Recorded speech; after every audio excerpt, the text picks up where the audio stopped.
going to try and give you some advice on your bunker play now. These things strike fear into the hearts of many a club golfer, but they really needn't. It's sometimes the case that you guys are doing too much rather than too little in order to get out of the bunker. Let's explain what I mean. Sometimes players ask us, why don't you just chip the ball out of the sand? Well, the fact is, with the pin just 10 yards away, the momentum I'd need to hit the ball that far isn't very much at all. And if I catch even 1 grain of sand between the club and the ball using that much momentum, the ball's going to go a yard in front of me. So we choose to use the sand as our advantage. We tend to take a couple of inches of sand before the ball. We'll demonstrate that here. Club coming in a couple of inches before the ball and building a cushion of sand between the club and the ball will come out high and soft, carried on that cushion of sand. But obviously you need quite a lot of momentum in the club. You're going to need to put 3 or 4 times the energy that you would put in for a chip shot into this bunker shot because of the soft club face you've created. The biggest mistake we see, and it's a very natural one, in every other sport we play, the recipe to get the ball up in the air is to lean back and hit up. If you're going over the bowler's head at cricket, if you're trying to hit a lob shot at tennis, back foot, hit up, that's going to send the ball up in the air.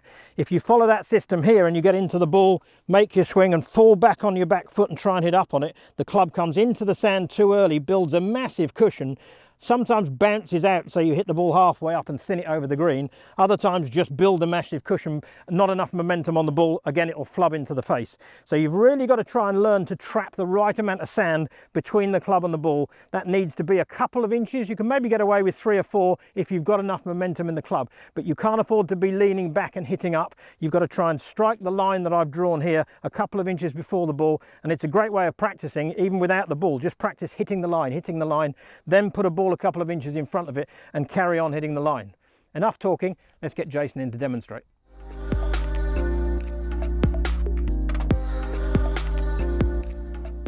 So Jason, thanks for joining us. Now, first of all, there's a couple of things that you would do differently as a guy that's visually impaired to the way I would play a bunker shot, because obviously you don't see as well as I do. Explain those to me first of all. You're going to use your guide, aren't you, to help you with your alignment? Yeah. Basically, the guide's very important in moments like this because we can't actually visually see the flag. So what I asked my guide to do personally is give me a line in line with the flag and a rough yardage. So then in my mind I can roughly calculate it. I personally pick out a target behind him because I can see the shallows in the sky and the trees. So I don't actually visualize the flag. I visualize something far past the flag, then just trust my yardage distance to help me out to get the shot. So I've drawn the line in the sand a couple of inches behind the ball. So that's ideally where we'd like you to strike the ball because that's going to build the right cushion of sand.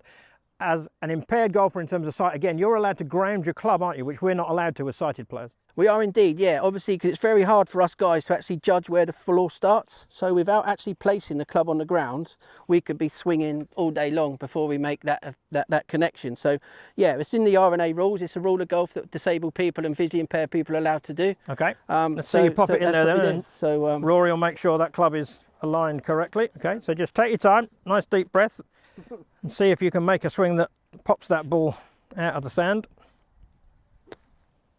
Oh, look at that. 4 feet from the hole, young man. Now, in reality, if we look at the divot, you did get in a little bit before the line. There's our line. And you did get in a little bit before that. So that's, again, a little bit of evidence of what I said the average club golfer often does. Leans back a little bit, tries to help the ball up in the air.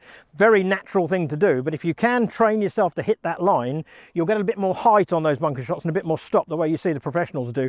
Because you took too much sand, it came out a bit lower and a bit runnier. Came out perfectly well because you had enough momentum. But if you can improve the level of strike and get closer to that ball, you will get more height and more stop. So that's something maybe you can have a practice at. Definitely, very much so, yeah. Very well executed, nicely out by the flag. You will have saved your par. Well done, young man. Awesome, thank you. So Jason demonstrating by knocking that ball out to 4 feet. The most important element of bunker play is to make sure that you strike the sand between maybe 2 and 4 inches before the ball. If you've got enough momentum, that club will carry the ball out onto the green quite happily on the cushion of sand. Get away from leaning back and trying to help the ball up in the air. Commit forward onto that left side, or even address the ball with a little bit of weight on the left side to ensure that you don't lean back and get in that scoopy position.